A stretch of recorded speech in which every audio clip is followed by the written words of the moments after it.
So, hello everyone. Good afternoon. I'm the Renkai Shi from National Central University. Welcome to the fourth session of the GIS online course. Today, we are delighted to have Professor Shih-Yuan Lin from the Department of Land Economics at National Zhengzhi University.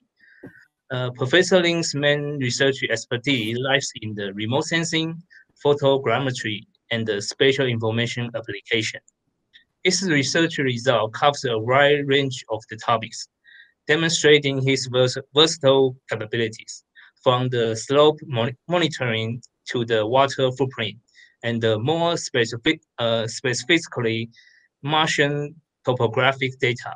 So we believe that Professor Lin will bring us a fascinating presentation today. So today, Professor Lin will present a course on the surface deformation observed by multiple source satellite data. So please join me in welcome Professor Lin. Professor Lin, please. Hello, ladies and gentlemen. Welcome to the course. I hope you enjoy your day so far. Today, my title of the course is Surface Deformation Observed by Multi-Source Satellite Data. First, I would like to briefly introduce myself. I'm Shih-Yuan Lin. I got my PhD degree from School of Civil Engineering and Geoscience. Over there, I'm focused on geomatics, in particular photogrammetry, in Newcastle University in the UK. After I get a degree, I found a job in University College London, and over there, I applied photogrammetry, basically the same method, to generate digital terrain model over Mars. So you can see the project title here. It is a origin and evolution of outflow channels on Mars using HRFC 3D imaging. So over there, I use the image acquired by HRSC sensor and to generate 3D model. And I cooperate with people from experts from geology, geomorphology, to investigate the water channel and also some crater or something else over there. So I spent like 2 years in the UK in University College London to apply the method over there. And then 2009, I came back to Taiwan and worked in National Zhengzhi University until now. No matter at which stage it is in PhD or postdoc in UCL, or I came back to Zhengzhi University, and no matter what I did, it all ends up with GIS websites, GIS web. What is GIS? This is really very, very simple definition, very straightforward, given by my lecturer when I was an undergraduate student. He said GIS is a computer-based information system that enables capture, modeling, manipulation, retrieval, analysis, and presentation of geographically referenced data. So basically, it is, you can imagine it is a platform to gather all geographically referenced data. And you can visualize them, and you can analyze them, and you can get information basically from all the data you input into that system. So no matter I did Mars work or I did some other works in National Zhengzhi University, that's why I said that all ends up in GIS. I'll show you an example here. This is iMars WebGIS. I didn't directly involve with this project. My supervisor at that time in UCL started this website after I came back to Taiwan.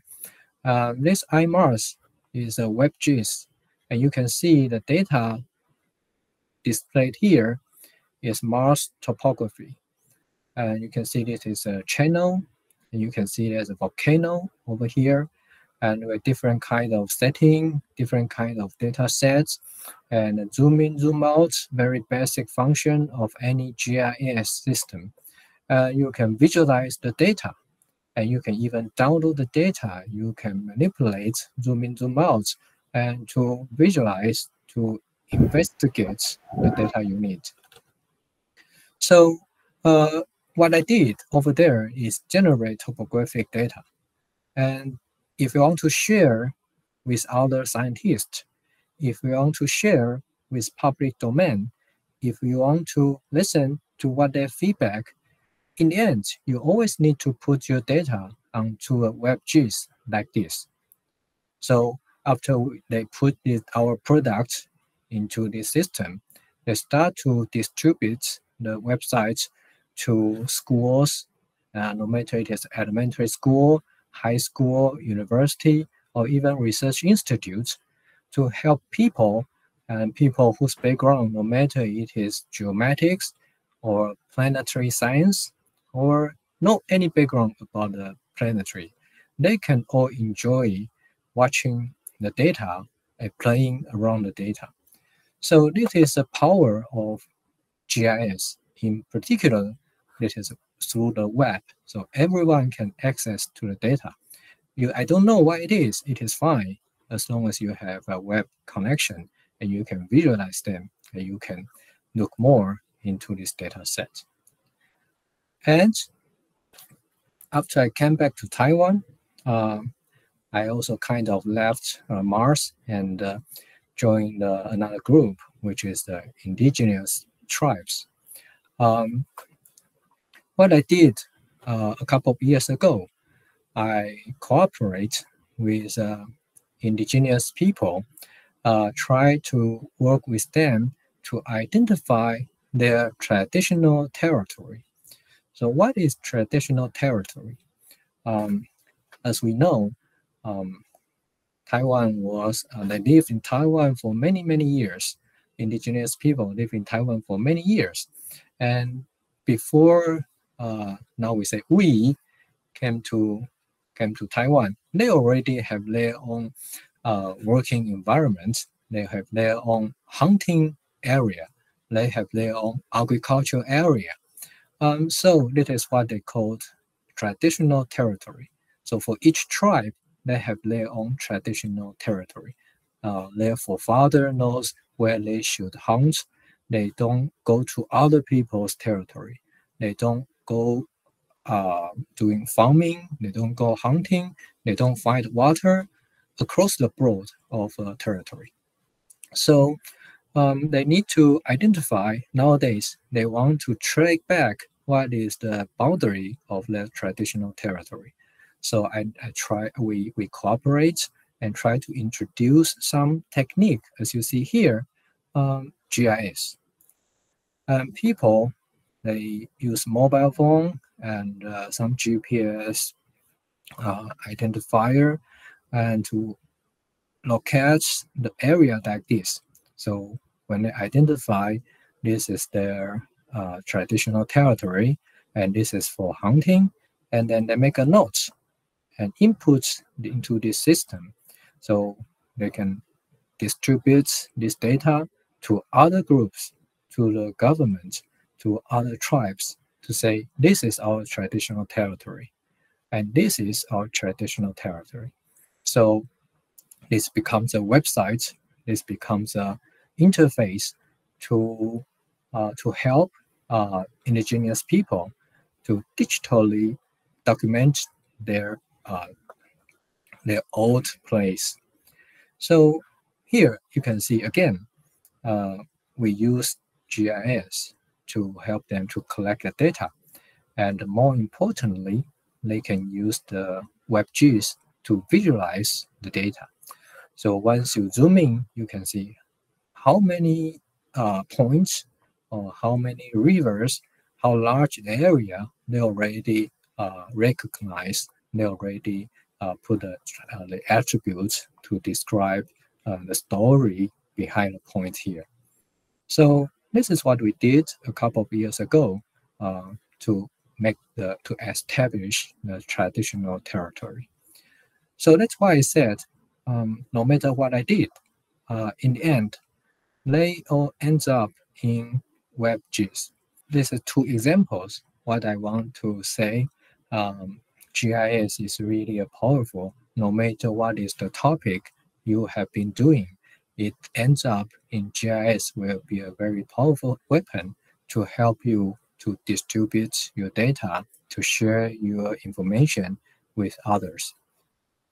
And now I enter the topic today, the slope disaster or the slope displacement in indigenous tribes. You can see here in 2015, 2016, 2019, and even 2022, the tribes in the mountainous area has been suffering from landslide or mud flood or like the crab, something like these stones block their roads, break their roads. And so there's a lot of disasters happened after heavy rainfall or typhoon. Because they live in mountainous area, already a bit isolated, if this disaster happens, really damage their life and their even some economic or some life aspects. So we want to know what kind of knowledge, how they feel, how they observe such kind of slope disaster. Can we collect some information? Can we collect some knowledge from them to see any hints or any clues we can prevent such big disaster happens afterwards? Okay, what kind of slope disaster observations we have been collecting? Here, firstly, it is an indigenous local knowledge. They, of course, have their own knowledge to observe slope disaster or the hints before the real disaster happened. For example, they have a land use approach. Their forefather may tell them, don't go there because it is dangerous. And don't go there to build a house. Don't go there to farm. Don't go there to hunt. Don't go there to play because those areas are dangerous. Or they also may tell them, you need to farm. You can farm there, but you farm there for 4 months and let the land rest for another 3 months, and then you can go back to farm again. Such kind of thing was taught by their forefather to teach them how to use land, and that will make them safe to live in that area. So this is kind of a local knowledge they deliver in the tribes. There's something also very interesting, like land naming records. We found some examples, like they have a location whose name is Angry Land. So what do you mean angry land? When we start to investigate further, then we realized angry land refers to unstable land. They said it is easy to get angry. That means the land is not very stable, so don't go there. So something like that. They have their regulation to name the land, to name the position because of his disaster occurrence. So it also belongs to this local knowledge. So you can see here, we have a local knowledge and also traditional knowledge to describe the slope disaster or to help them to observe slope disaster. Normally, people will say local knowledge or traditional knowledge, they are the same. But from what we learned here, traditional knowledge is now become kind of the decrease the understanding of traditional knowledge because they didn't keep the knowledge in the more systematic way. So they're easily being forgotten or not really delivered to next generation. So traditional knowledge is losing its weight gradually. And local knowledge, it's more like the people live there nowadays. Because they use the land, so they know how it looks like, and they know if it is dangerous or not. So that is what we call local knowledge. So when we talk about the knowledge owned by indigenous people, we can separate into this part, traditional one and the local one. But basically, they all embedded in their brains. This is important. And also from the perspective of earth science, over here, there's another group, another bunch of scholars. They have a knowledge from the background of earth science to understand slope disaster. So, for example, based on geologic structure, probably derived from the LiDAR, they can identify where are disaster-prone area, and they can also recognize where is a risky area.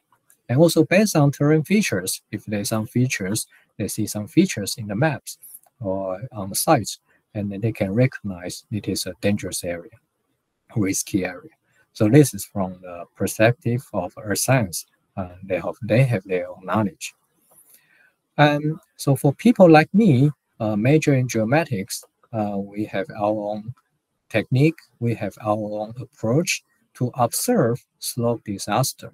So like remote sensing, use satellite images to observe the area and to identify the land cover change, to estimate the surface displacement, and we can identify where are the disaster area or the magnitude and the extent. And also we apply some in situ measurements to help to validate or to calibrate remote sensing data, remote sensing observation. So as you can see here, we have 3 to 4 circles. They all have their own knowledge to observe slope disaster. And of course, they were overlapping. No matter you are from earth science or you are from geomatics, you have you have different approach, but you will find somewhere fits into 2 groups, and they are all risky area. And for local knowledge, and they're overlapping between earth science, local knowledge have overlapping between this and geometric technology. So you always can find overlapping in terms of knowledge base. And then we will see who own the knowledge. Of course, in this part, this is owned by indigenous people. And government also plays a very important role because they have a responsibility to make sure every people in the country live in a safe place. So they also need to have a background, have knowledge about slope disaster. And researchers in the university, in the research institutes, they have their own knowledge, no matter they are from this aspect or this area. And also some private consultant companies, they also have their knowledge. They have experts in the company to monitor or to observe a slope disaster. So we simply list these 3 stakeholders. They are 3 groups capable of monitoring slope disaster. And how about their interaction? Researcher, consultant company, and the government, I think in Taiwan, the relationship is quite strong because government is too busy. They need to handle too many things. So for slope disaster, they have projects assigned to researchers or consultant companies. So they work each other very closely. Governments then will use the results collected by researchers or consultant company to help them to manage the land or the slope disaster.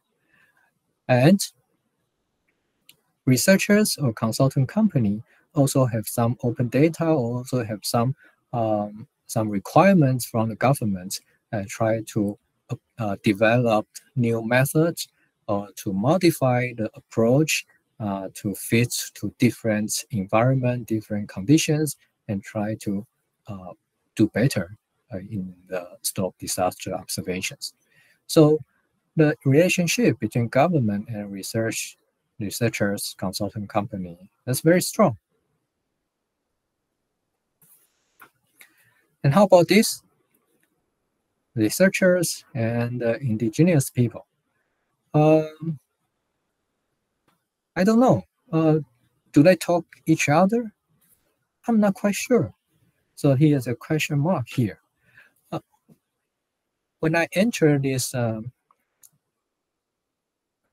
this research field, I know some experts, some scholars in ethnology department. Parts of them will try to make a connection between indigenous people and the researchers.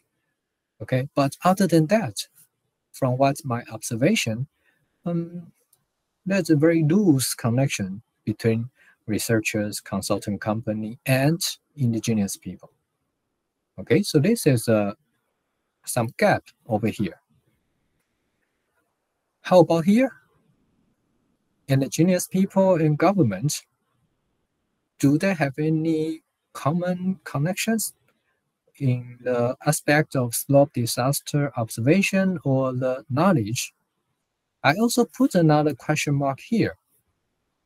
They probably only talk in a very emergency situation. So for example, there's a typhoon is coming, or there's a rainfall over the threshold, exceed the threshold. So local government will ask indigenous people to move to safe place. So this is probably the only situation they talk each other about the slope disaster. So there's another gap here.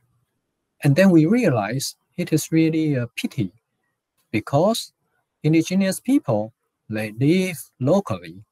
They own a lot of local knowledge in slope disaster. But no one knows what are they. No one knows about the information. And us, as a researcher, we also do research for disaster monitoring. But for me, I use remote sensing data, and the satellite is really far away from the villages. So I actually, in the end, I find out remote sensing is not all the good and to observe a local slope disaster. They always have some limitations. So I feel we should fill this gap. If I can have a help from the indigenous people, then this gap can be filled. And we have more interaction, we have more connection, so we can help each other in this slope disaster observations. Or we can exchange the knowledge, try to prevent or try to prepare more before disaster happen. And over here, we also think we should fill the gap between indigenous people and the government, because governments have a lot of projects and civil engineering parts working in the local area, because they know from the researchers or consultant company, they know where are risky area, and they have money, they have resources, so they know where they should contribute first. They should have some work done there first. However, indigenous people probably don't know why government come again and to do some construction over here. They don't know why. If a government can share the background, can share the information, can share the reasons to indigenous people, and probably I believe people over there will be more convincing, understand the reason the government want to do this, and it is for their own good. And also, if they do that, if we fill the gap, indigenous people can also tell the government, wait a minute, the area you're going to do construction is not really dangerous, not really risky from their observation. They probably can point out the really risky area. So if they can exchange the knowledge of the observations, some disaster prevention or some construction can be conducted in a more critical area. So this becomes the motivation of this work. How can we fill the gap over here and here? So the fill gap between stakeholders.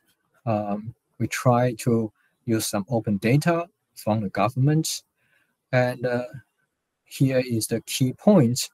We want to talk more and to work more closely with local people. We want to get there to obtain their observation. We want to learn their knowledge about slope disaster and try to extract that kind of information into our analysis together with the public open data and some academic research results. And after analysis, we can share with the local people and we can talk with the government, and this is some open data, we can have some feedback, and we can generate some risk map for local tribes to understand the risky area and the overall results. For doing this, GIS platform again appeared in this system, in this workflow. So how we fill the gap? GIS now, you can understand, it plays an important role for doing this. Okay, where is the area we are going to do this? We select the area in Wulai district in New Taipei City in Taiwan, and here is the location. And over there, we have 5 tribes, and they are all suffering from the slope disaster. As you can see here, it is Zhongzhi部落, and Xingxian 部落, and here is Fushan 部落, and here is Wulai 部落. So this is all located in this Wulai district. And after this typhoon solar event, and all over these 4 tribes, all suffering from, they all suffer from slope disaster, destroy the road, destroy the house, and some shelter, and there's a farming area, and here's also some area affect the roads. So I think it is very clear why we pick up Wulai as our sites to cooperate. Okay, so it is kind of a setting of the background. I try to use a couple of slides to let you know what we are going to do and why we're going to do this. Okay, to fill the gap, to earn more knowledge, and to make it more comprehensive. Okay, so here I would like to introduce the implementation part, how we set up this observation network. Here you can see in our team, we have 5 partners.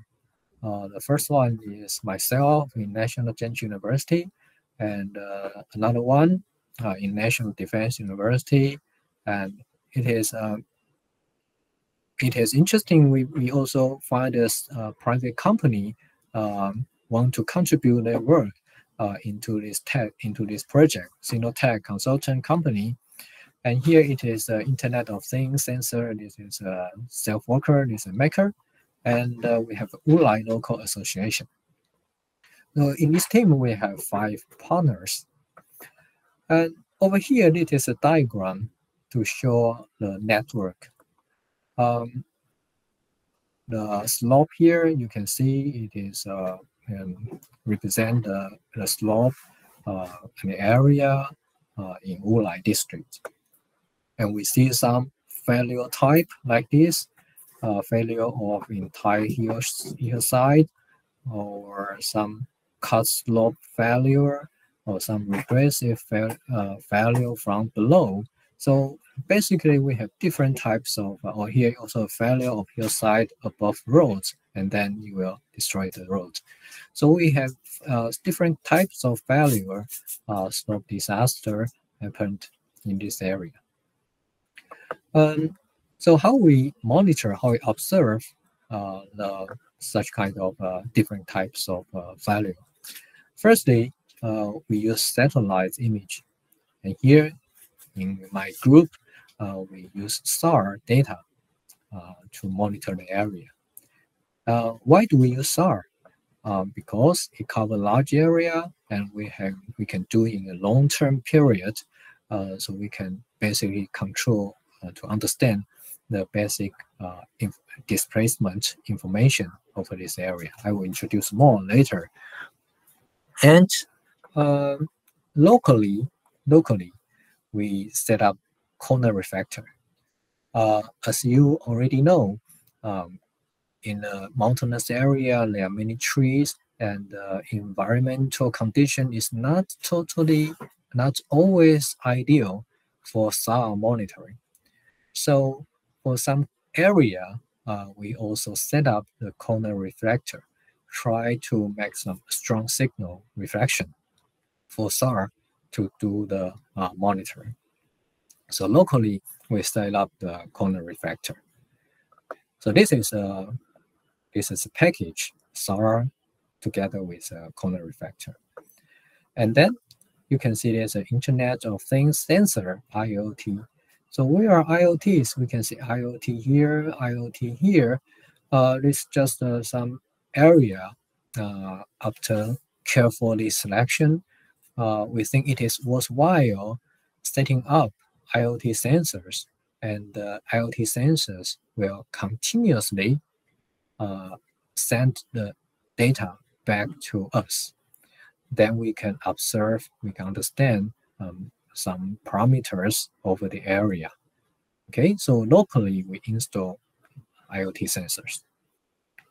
And we have app. So here you see the mobile phone. This app installed in the mobile phone, and people live here. We cooperate with them, try to make a good app for them, friendly app for them to use. And what is in the app, I will also introduce later. And village, we have local people to work with us, and also we have a local association they have members to join us in this work. So basically, in this network, you can see we have like a SAR to overall monitor the entire area. And locally, we have Sinotech in charge of IoT together with a maker. And we have a National Defense University professor to establish the app, to develop an app for local people to use.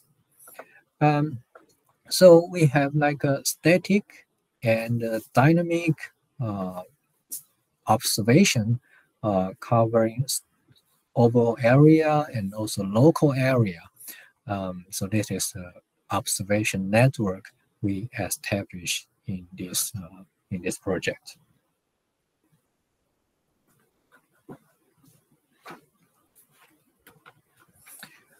I separate them into these 3 tasks: remote sensing, the first task, we actually use Sentinel-1 data.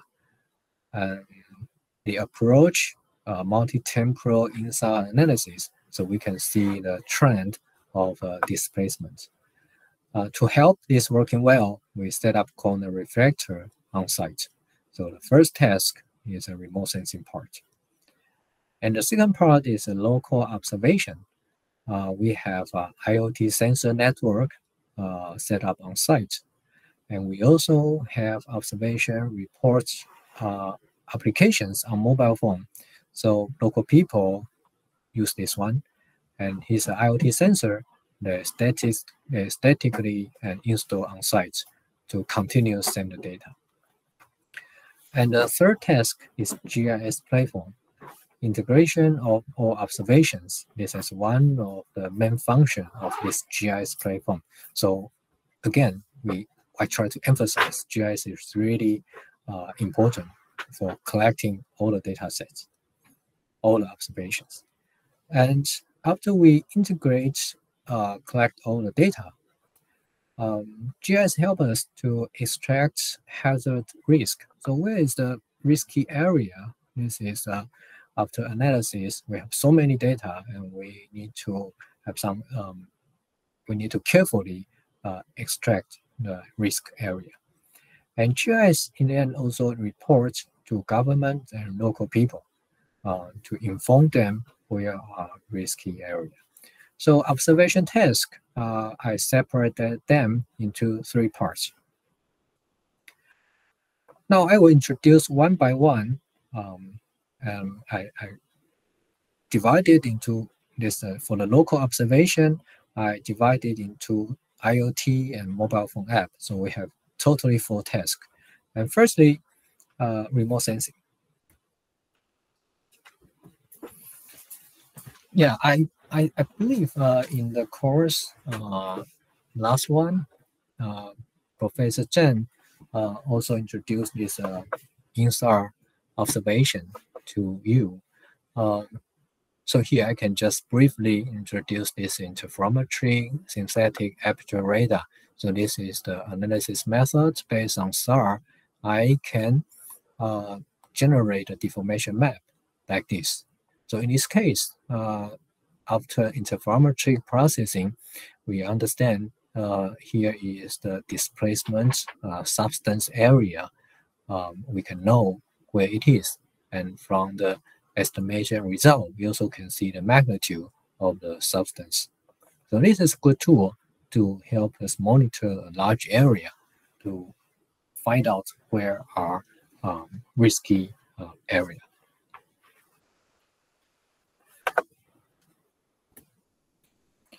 And we apply this multi-temporal INSAR analysis. We call it MT-INSAR here.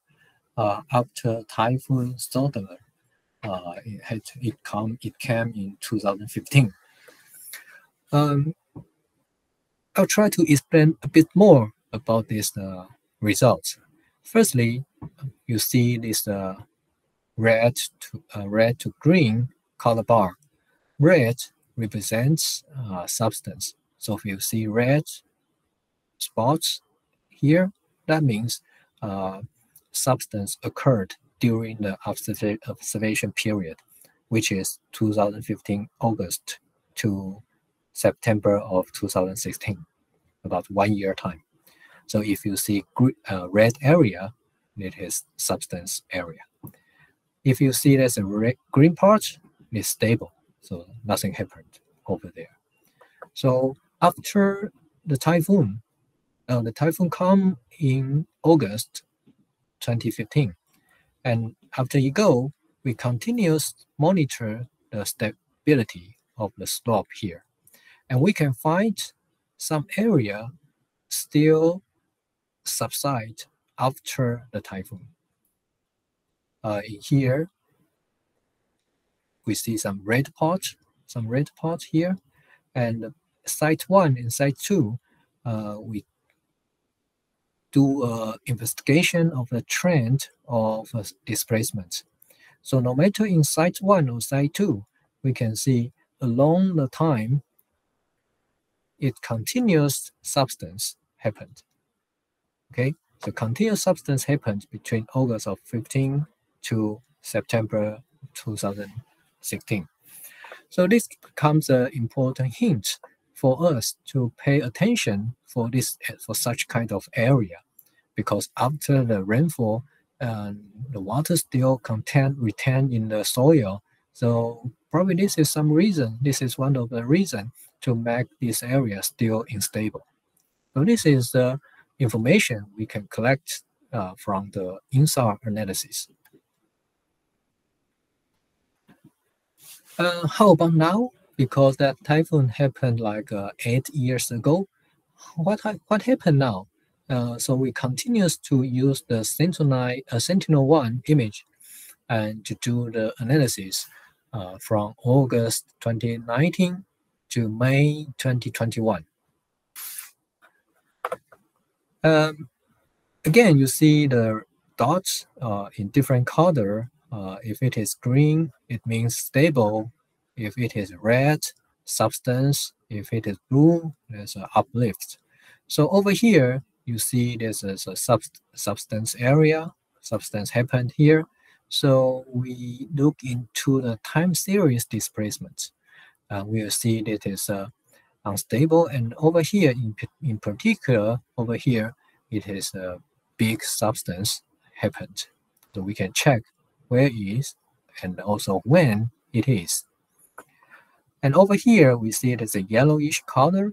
That means it is a bit substance, not as serious as here, but here this is a still substance here happened. So we check is the time series displacement. And we see the trend and stable for the first couple of months. And after October 2020, there's a very clear signal to show that the substance happened. So from the diagram like this, from the result like this, it is generated from INSAR time series INSAR analysis. It tells two things. One, where are the substance area? It tells one thing. And the second thing is we can further investigate the area, very specific area, the time series trend of displacement. So that's two important, two critical information or observation we collect from satellites. And this is really important. We keep monitor here because you can see there's a lot of buildings. So there's a tribes over here, and it is like around 200 households say live in this area. And if you see there's a unstable area like this, of course, local people need to know, and also governments need to know. They need to work together to monitor continuously over a very specific area like here. From the perspective of research, those points are discrete points, and they are over everywhere. So we try to take the algorithm developed by Barra, developed in 2017. They developed methods and workflow to extract active deformation area based on time series INSAR results. Okay, so here is an example. We have points again representing stable, unstable, uplift, or substance area. After you apply this ADA analysis, what we want to do here is basically to filter out stable area. I want to find out where are real risky area. And here you see some example. We have a time series trend, and we have divided into different types of ADA, and we can see which one belongs to type 1 or type 2 or type 4, type 5. So here you can see there's a gradually substance and then comes up. And here is a very clear substance here. So this is another type. And we can know, we can find out the time in the trend like this. So after this filtering process, through the ADA analysis, it helped the governments, also helped the researchers, also helped the local people to identify where and when the substance happened. So we think this is also very useful information for all stakeholders. Okay, so here we also demonstrate some examples, the different polygon, different colors. So you can see the different types of ADA. Okay, we further investigate the most recent results over Wulai district using multiple temporal INSAR analysis. Here we find out the Xinxian 部落, Xinxian tribe, and Fusan tribe, and Xiaoyi tribe, and another place in Fusan tribe. Not many ADA was extracted here, but over here, in Xiaoyi 部落, Xiaoyi tribe, we find this as a location over here, fits to type 1 ADA. Okay, so this is kind of help us to clearly identify where is the area. And here in Fusan tribe, it is more clear to identify this is the risky area. You should pay attention to it. Okay, so in this period, just 2021 January to 2022 January, we also used method plus ADA analysis to identify where is the area has instability over there. As I said, over the difficult condition in the mountainous area, we also try to set up the corner refractor to help the SAR data to find out find a clear reflection point. You can see there's some area here. It is black, and after we install the corner refractor, you can see the reflection, the strong reflection here, and that will become the continuous backscatter and for the multi-temporal analysis later on. Okay, then we have different types of corner reflectors. Try to make it more useful. So for here, we set up the two refractor. One face the descending and ascending orbits. So keep that in that place. We can receive to help the signal for two orbits. Okay, so we from 2019 and until now try to develop different types of corner reflector and use the Wulai, and we apply them in Wulai. And the purpose of that, as you see, to improve the performance of INSAR analysis over there. Okay, so it is about first task. It is package of remote sensing, include the SAR and the INSAR analysis, and also on site we set up the corner refractor to improve the observation. And now I go to the second task. It is a local observation. And in local observation, as I introduced earlier, we have Internet of Things sensor network. As you see here, we have a very enthusiastic maker to contribute his own effort, after work. He developed all these sensors to measure temperature, rainfall, humidity, these are weather parameters, and also vibration, inclination, about the change of topography. And they also use this, we can also use such a sensor to measure the soil moisture or air quality and so on and so forth.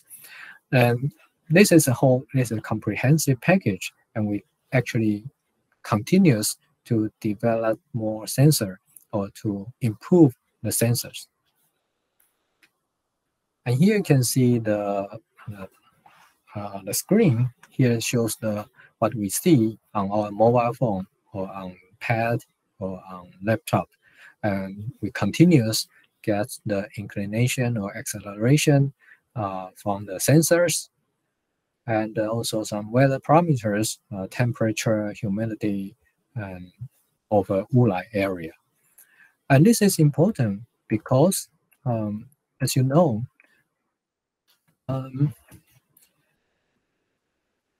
in particular, rainfall is the trigger power of a landslide.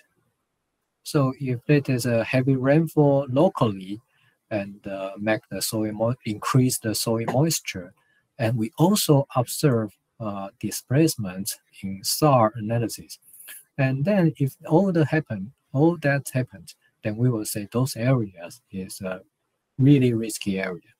So if you don't have such kind of IoT sensor, you only observe ADA from INSAR analysis, it is not enough. If you have IoT sensors and also tells you ADA plus very high soil moisture and high rainfall, and then it probably become a very critical position to monitor. So that's why we set up this IoT sensor network. And also, it is also important to note here, we need resources to build up these IoT sensors. Before we get enough resources, money, we need to select carefully where we set up IoT sensors. Okay, from probably some geological features, some terrain features representing disaster-prone area, and those areas we set up the sensors. And not all of them, we didn't set up all the sensors in one position. We also carefully select. For some areas, we probably use temperature, rainfall, and soil moisture. And for some area, depends on the condition, we probably will set out the vibration, inclination.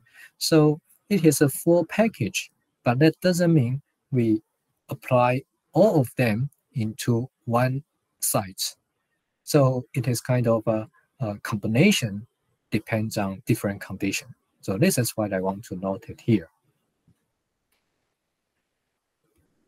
Okay, and another experiment we try here is to integrate everything with the corner reflector.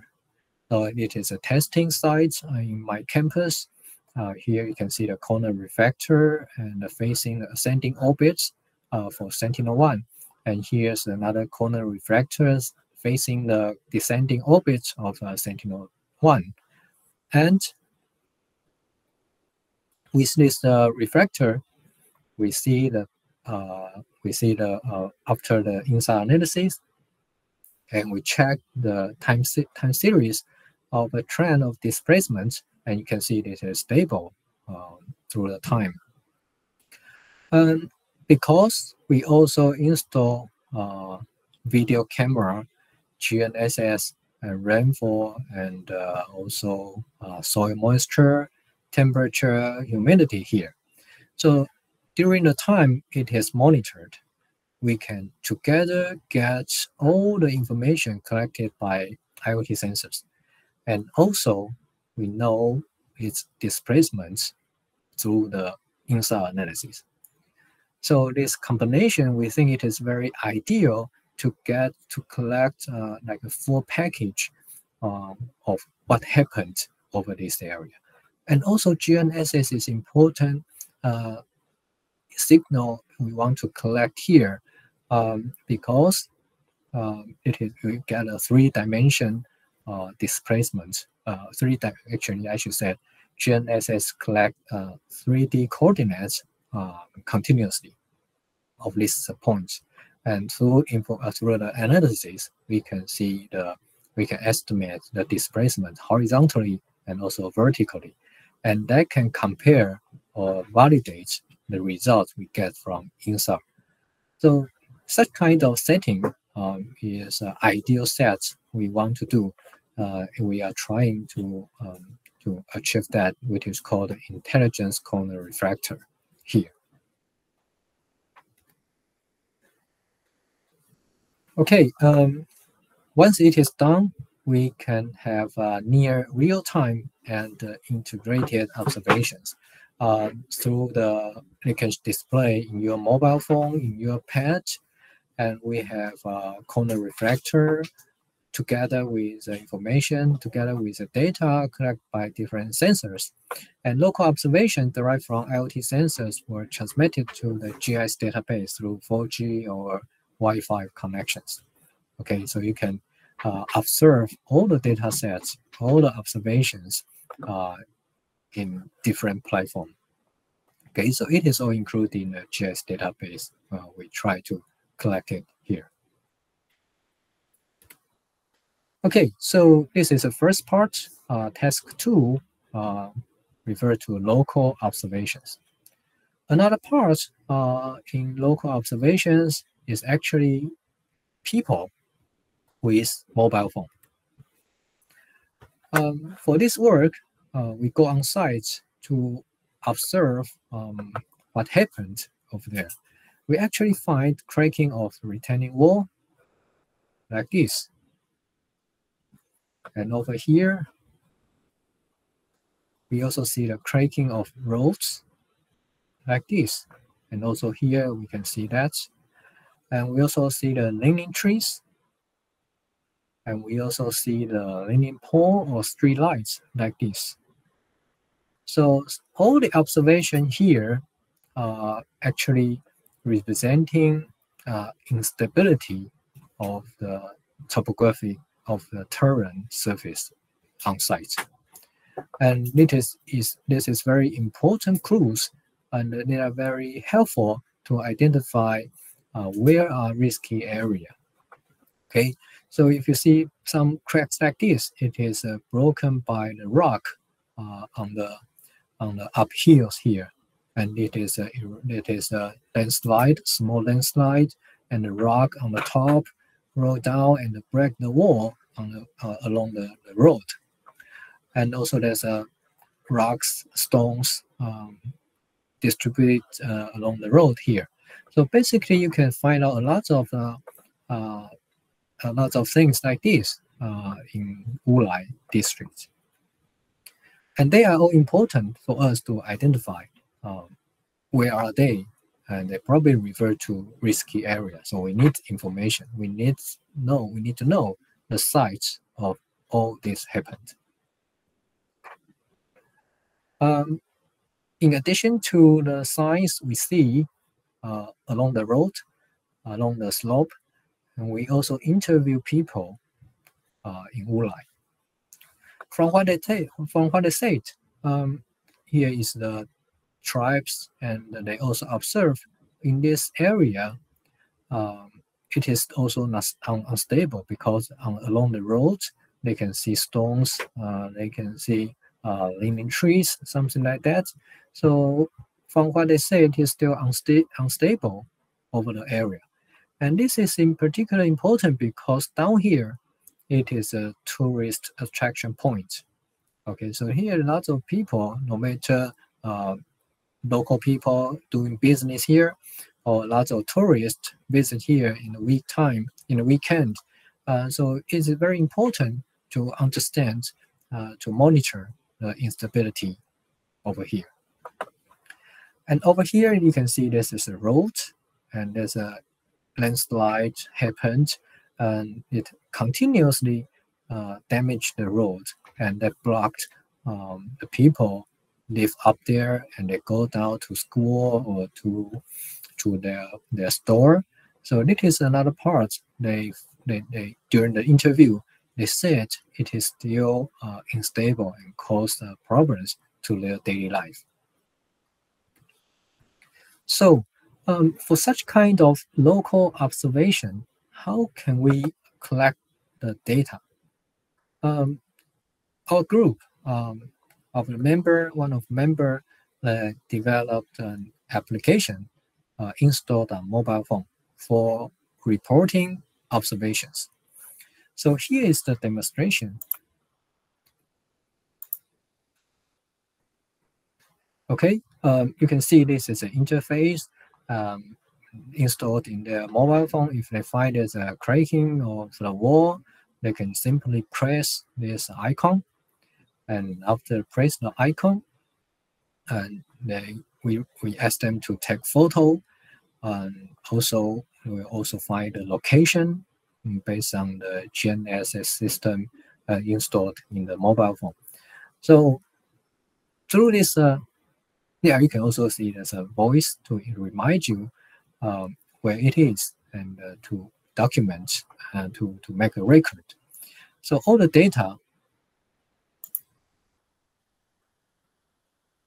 So the data like this, reported by local people, will include some description, and also the time doing the report, and who do the report, and where is the latitude longitude to do the report. So such information will be displayed saved in the GIS database, and can be displayed on the map here. And here you see the diagram. We try to make a statistics to calculate how many people doing the reporting, and how many reports cover the same area. So for something like that, help us to identify the different level, how serious level of disasters. So this is the system. This is the app we designed for local people to use. We already had some workshops and try to work with the people to teach them how to use this mobile this application on mobile phone. And this is also a good opportunity to exchange knowledge. For example, some icon here represent different sign before disaster happened. They also suggest to add some signs or to remove some signs recognized by them. So it is the final version of the application. We remove some signs and add some signs here based on their knowledge. So for this the app, we also say it is a result. This is a product for knowledge exchange. Okay, for local people, we are really happy they join our group and also report what they observe from their point of view, no matter it is around their house or from their around the way from the house to the store, or around their farming sites, or any place they visit often. So after we collect all the data contributed by them in our site, together with the INSA analysis and IoT data, we will try to extract a true risky area. So here, what we do next is to reply the information to them in this augmented reality-based warning message. So for example, you see here, this is a mobile phone interface. Once we estimate where are risky area, as long as the people are close to the area, then there will be a warning message to tell the people you are like 40 meters away from the risky area. So be careful. And here you can see where is the orientation. Where you can see orientation where it is, and here is distance. So we try to warn people if they are close to the dangerous area. And over here is another scenario. There are a couple of sites risky. If you stand here through this view, from this view, you can see where are those risky area. And also here, we have some ambition to put this system, put this warning system into a navigation system on car. So when you are driving or you are riding motorcycle, in your navigation screen, you can also see while you are driving, you can also see the warning message, like where is the risky area. And overall, even you got all this information, we also further apply the where are safe place. Like here, this is police station. If you are already in a risky area, where are the safe place? Where are the police station, or where is the place you can go there to avoid further potential risk happened. So this is what we offered to the local people, or even you are not local people, you are a tourist, came to this area. We also try to set up the system to reply or to report the warning message to anyone enter this location. So this is the idea behind is we collect the data from local people and we try to contribute to feedback the information to local people.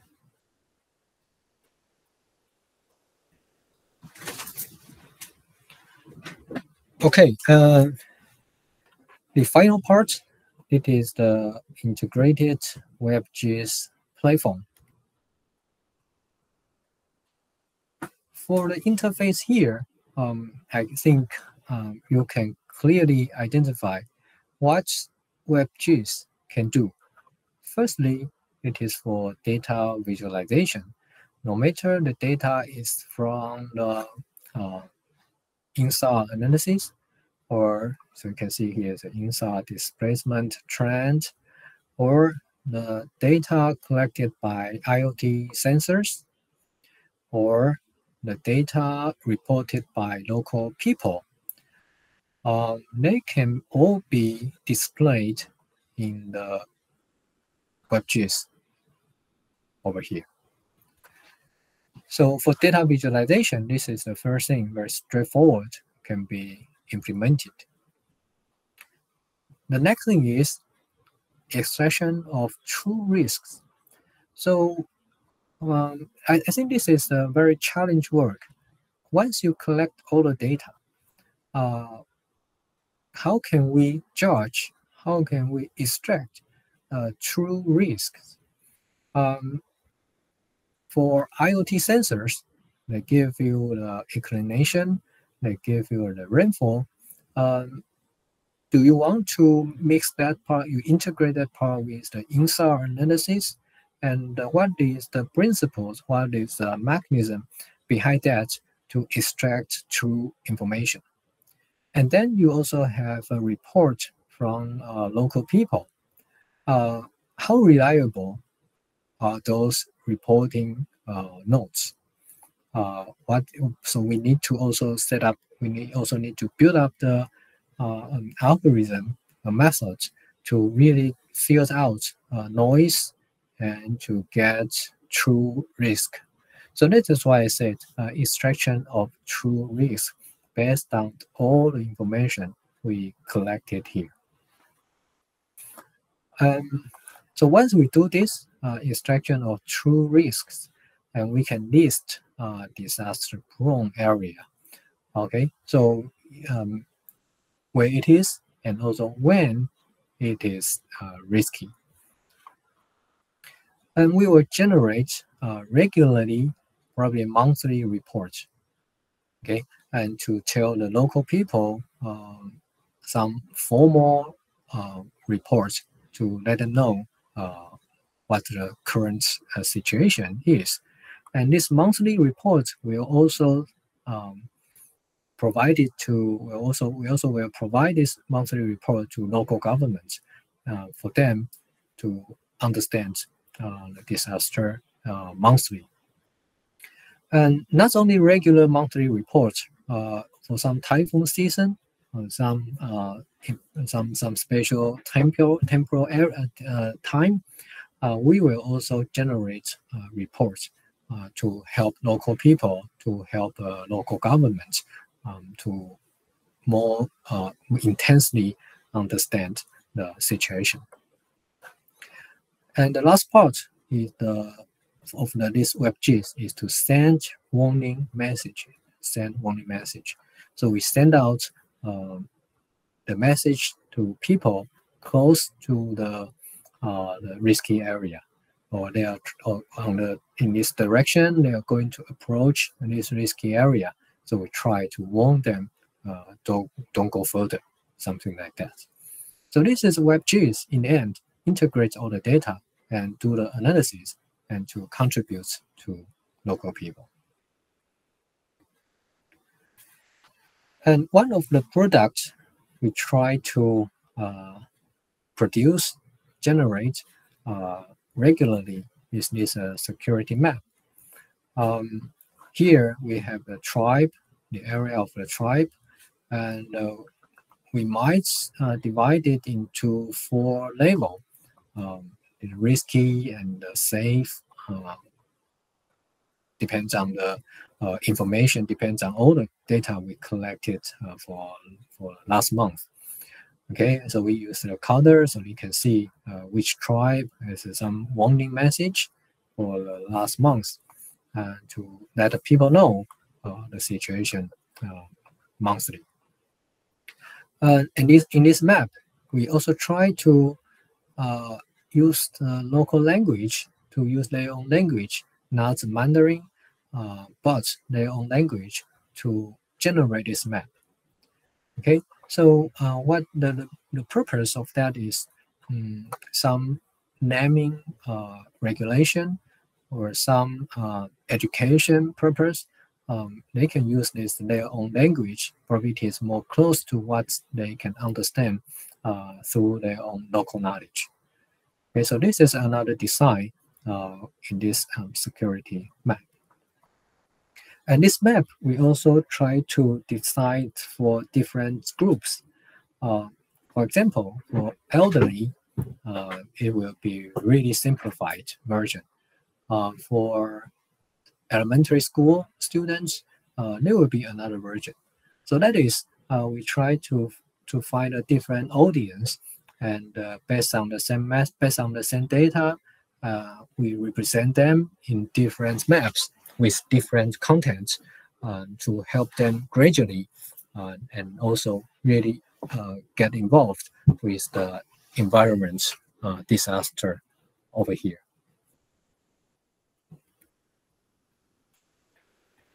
Okay, so until now, I already introduced the implementation of the system.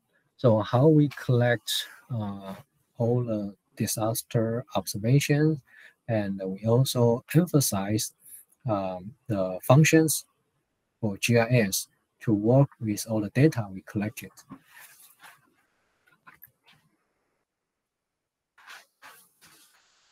So what is our expectation? From the map here, here's the red dot. Actually, it is a linear feature. It is debris flow torrent. So the Taiwan, you can see we have 1726 sites or 26 rivers torrents with debris flow torrents. And you can see the location, the distribution.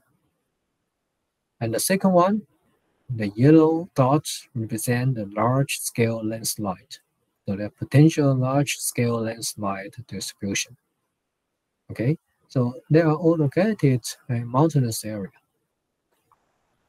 And here, representing the indigenous villages. So where are the indigenous tribes located? Okay, so this is a mountainous area, and this is an eastern seashore area. So they are basically occupied like the central part and also the eastern part. If you compare with the debris flow torrents and also the distribution of large-scale landslide, you can see they are highly overlapped. So that means indigenous villages all over Taiwan actually suffer from debris flow torrents and also large-scale landslide. Okay, very unfortunately, governments also have limited resources. So the monitoring station of debris flow torrents only 23 sites out of 1726 sites. So less than 1% are being monitored. And now about the large scale landslides, they only have 34 sites out of more than 5,000 sites. Also less than 1% being observed. So if we want to only rely on government to monitor the stability of indigenous villages, from the proportion here, you can see it is really difficult to cover every area. So from the system we proposed here, actually it is already implemented in 2 tribes in Taiwan. Our expectation is to transfer our methods or the system to all the tribes all over Taiwan. The idea of our system is people can do it, and we monitor also remotely, and we combine all the data sets collected from different perspectives and calculate to estimate the risky area. And we can also cooperate with people and to exchange knowledge from different field of view. So the common idea is actually the idea behind the system. No matter in which village, they can be transferred. Okay, of course, there will be some modification required, but the basic function, the basic bone is actually similar in different tribes. So it is already proved working in Wulai. And now, as I said, we transfer it to Fuxing in Taoyuan County, Taoyuan City. And what is our expectation? We expect to, based on our successful experience, applied in these 2 tribes, and we hope this system can be delivered to all the tribes in Taiwan. So we don't need to only rely on government to monitor their environments. They can do monitoring by their own. So this is actually our expectation. Now I'm going to introduce 3 cases, or I think I can say divide into 3 models or 3 pathways, how local people use our system. As you know, I introduced the system and we deliver the system to local people. And it is really interesting to find out their own develop 3 different types of pathway to implement the system for disaster observations. So I'm going to introduce the 3 cases here. So the first one is meta by tribe. In this case, meta by tribe, it is already a well-known risky area from the geological features and also very serious historical disaster records. They all indicate here is a risky area. But there's still a metabyte, there's a tribe live around the place. So of course, this is the site, the government always pay attention. They always do they continuously do the monitoring over here. And here's the map from there's a yellow part, it is, and also the red and also the pink polygons. They all refer to it is geological sensitive area, and so the disaster prone area. And also here the previous landslide in greenish and bluish polygons. So from the geological features, and as I said, the historical disaster records, they will indicate Metapi tribe over here is a risky area. Okay, then what do we do? We want to know the presence of Metapi tribe, because the previous slide is the past, or I should say it is the natural of Metapi tribe. It's already there, and from the historical part, it is continuous as a landslide happened. And how about now? So I applied the time series INSAR analysis over here, and also perform the ADA extraction. And in these three diagrams, three figures, maps here, you can see this is the time series INSAR image processing results. And different colors indicate substance velocity, and very clearly you can see there's a substance area here. And also, further we do the ADA extraction. So considering the spatial location and also the temporal displacement, ADA algorithm tells us it is an active deformation area. So we can identify they actually have 4 sites active deformation continuous occurred here. Okay, so this is A, B, C, D, E. We identify the 5 sites we need to investigate more through the INSAR analysis. And also we do this time series trend to see from these 2 diagram here, from the 2 curve here, blue and red line indicates A and B. A and D, which is here and here. It is this building and the 3 buildings area here. The most serious substance happened over this area, and through this diagram you can see the time this substance happened. So this is observation from 2017 to 2019. So in this 2 years time, around here, there's a serious substance occurred in A and D. It is here and it is here. So this is the presence of a Metapi tribe. We further identify risky area. And next what we do is we go on site to have a local observation, because from the previous investigation, we already see, using remote sensing, we already see where are the buildings we should investigate. And one of the area is the elementary school. So we go to the campus and we see there's a cracking on the road, and there's a building cracking, and also there are lots of failure like this. So we can see those evidence to really support what we observe through remote sensing analysis. So this is the first case. We summarize the pathway in Metapi tribe. Firstly, it is already a risk assessment by the government. They see through the landslide inventory maps and also potential large-scale landslides. And then together with the debris flow torrent, they identify Metapi. Through this risk assessment, they identify Metapi is in a really high risky area.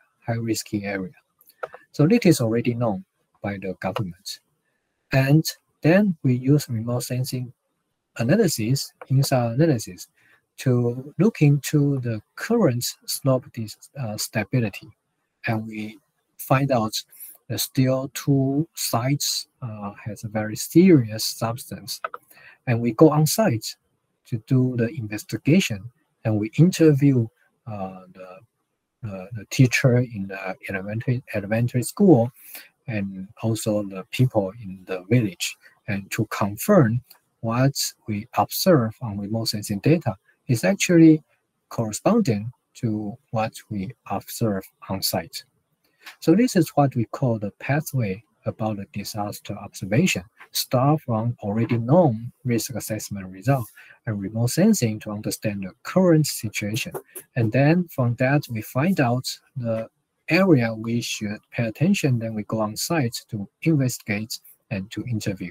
So this is the pathway we use this system. And something interesting here is we have knowledge, we have observation from remote sensing and local people.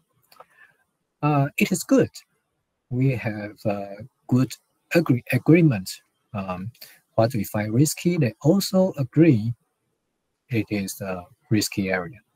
However, there are also disagreement. Okay. In remote sensing, we identify there's 5 sites that are ADA and active deformation area, but one of them is not recognized by local people. So this is what I call disagreement here. Also, we have during the interview, we also find out there's a couple of sites identified by local people. However, they are not listed in the ADA analysis. So that means in PS in the temporal multi-temporal INSAR analysis, we didn't find everything with instability. Okay, so this is a disagreement with disagreement. Something we find in remote sensing but cannot be recognized by local people and vice versa. So this is an interesting part. We need to work more closely to each other and to find the reasons and also to find the approach to improve the system. Okay, can we do something more inside the system to decrease the occurrence of disagreement? Or we should also include another sensors here to decrease the disagreements between remote sensing and local observation. So this is the interesting part, and we still investigate. Okay, now this is the second case. This is the second case, and it is in Harbin Church in Wulai district. So the pathway is like this. We apply INSAR analysis over the Wulai area, and we identify here has a serious substance. From the color, you can see there's a substance achieve like a 15 millimeter per year. So relatively, it is an unstable area. So the next thing we do is we go on site because we haven't visited this place. It is a mountainous area, so we didn't really visit this area. So after we find signals here, we visit the site. And here, directly in the spot, there's a building. Okay, and we check the building, actually it is abandoned, and we see there's a serious cracks here. There's a damage of the facade, the wall in the building.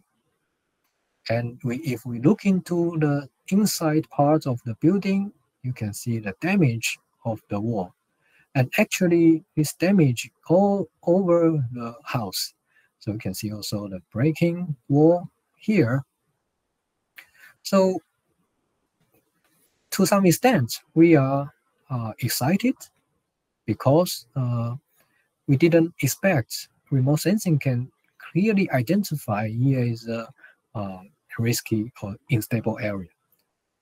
And we go on site, really find the evidence, find a sign to support what we find in remote sensing. So that is the power of remote sensing INSAR analysis. And what should we do after we find this area? And from the time series trend, we realize it is a continuous substance, continuous occurred. So what should we do? Then we find a place around here to set up the IoT sensors. So as you can see, we have cameras, we have this instrument to estimate the rainfall and the soil moisture, humidity. So everything we kind of put a full package of IoT sensors here. Because we already see this is a serious problems of the sites. So we set up the IoT sensors. In this case, we summarize the pathway. We have no background of the Harvard Church. We simply start with the remote sensing analysis, INSAR analysis, and to find out it is the slope stability over there is not good. And we check with the slope map and also the archive landslide inventory maps. And yes, there's also close to some risky or geological sensitive area. So that's why we go on site to do local investigation and find that damaged building. And we also interview people there. People told us they also see cracks on the road, but if there are cracks and governments, they are very, and they work very hard, they repair the road so to cover the cracks. But they really find some sign with instability over the area. What we do next is to set up IoT sensors to continuous to work with the people there to monitor that site. And we also do a comparison between remote sensing and local knowledge. And in here, we find there's a strong agreement, as we see the damaged building and corresponding to the remote sensing analysis results. And we also find out there's a continuous substance still occurred. So we do the IoT sensors to continue the monitoring. And this is in our the data continues go back to our GIS database. So this is the second pathway. As you can see, compared with the previous one, they start from different points. And here we find a good agreement, and we use the IoT sensors to continue the monitoring tasks. And this is the third one, the Wulai sports field. Over here, you can see in INSAR results, there's no signals here. There's no displacements, and surrounding part is stable. And this is a sports field.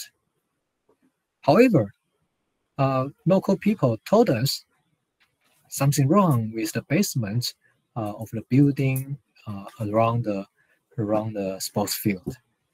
So we go on site and we can very obviously feel the inclination, something wrong with this, some structural inclination in this building. So what do we do? We set up the IoT sensor in that building. Okay, and continuous do the monitoring to see the inclination, to see the acceleration over this area. And also here you can see we also ask local people try to use the app we developed to monitor, to observe the area. So they also report there's some cracking on the retaining wall here. And as you can see, there's no INSAR result here. So on the top of the building, we set up the corner reflector here and try to get a good signal, good reflection. So over here, what is the pathway? It starts from the local observations and from the APP. They use the APP, so they see there's something wrong, so they do a report. And from the risk assessment, based on the geological map, based on the archive inventory, landslide inventory, we recognize it is also a risky area. And remote sensing slope stability, unfortunately in this case, we didn't see signals here. So that's why we install corner reflector on the top of the building. And it is working well now, so we continuously get a good reflection. And also, in the basement of the building, we set up the IoT sensors. So this is another pathway we identified in this place. And we compare observation and local knowledge. Actually, there's not a lot of people live around there. So what we do here is only do the monitoring continuously. So this is the third pathway we developed. We find out it can be used in this model. So from the three cases, we summarize them into three pathways and development of slope disaster observations. In conclusions, we can say he can observe a disaster from different temporal dimensions, past, present, and if we continue to do the modeling, then we probably can do a modeling to see the future displacement. And spatial dimension-wise, you can see the large scale, the whole Wulai district, and we can also see the small church, the building near the church. So large scale, small scale. So spatial dimension with this method, it applied to different scales. And something I want to emphasize in the end of this course is like stakeholders or who help us to establish the slope disaster observation. They can be groups like association that have members to work together. They also can be individuals. So no matter who you are, you stay in that village and you can help us to collect the observation.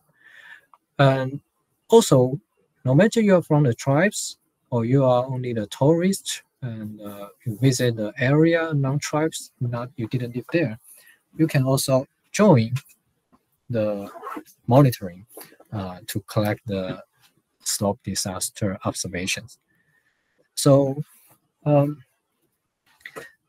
there's a task to be continued, like a documentation and dissemination of slope disaster observations. So we continue to do that, and we probably will end up with different types of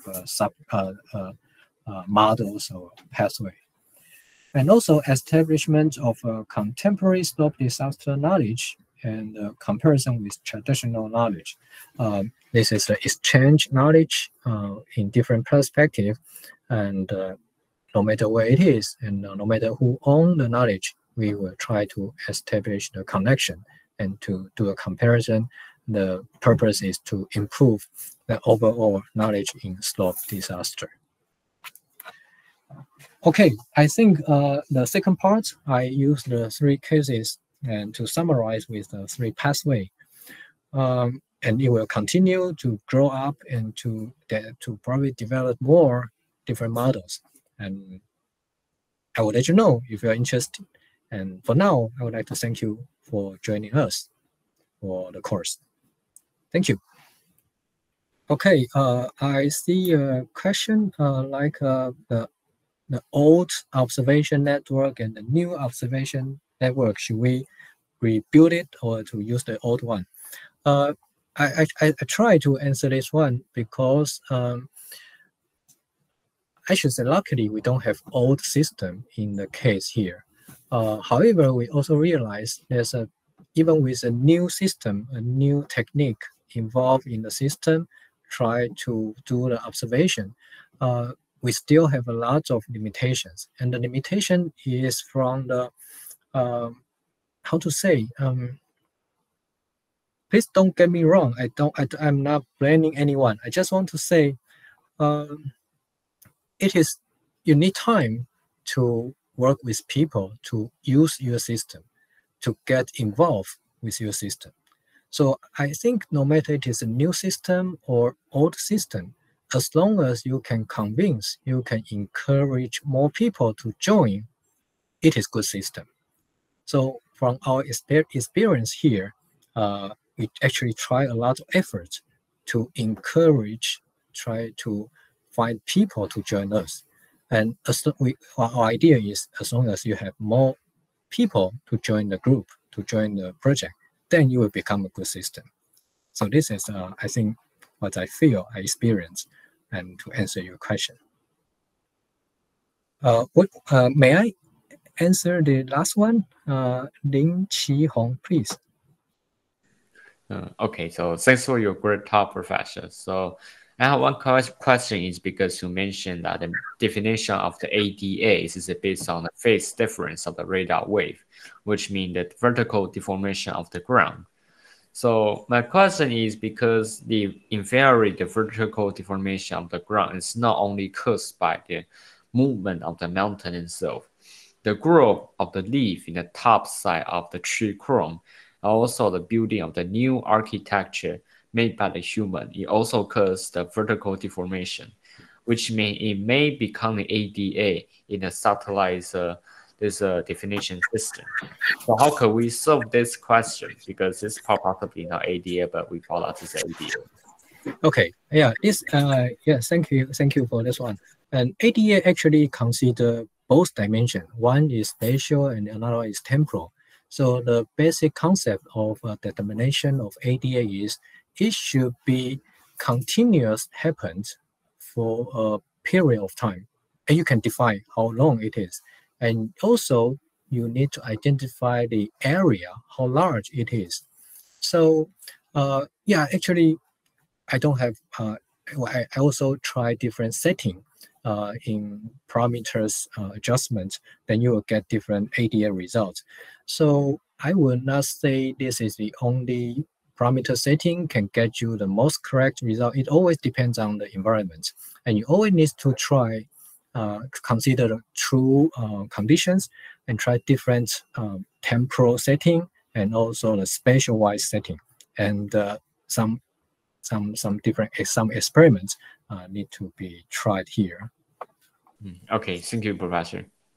Okay, again, I would like to thank you all for your joining. And if you have any question further, you can leave here or give it to the TSU, and I will reply it later. 任凯，可以吗？ Oh, sure. Thank you, Professor Lin. Thank you. Okay, thank you.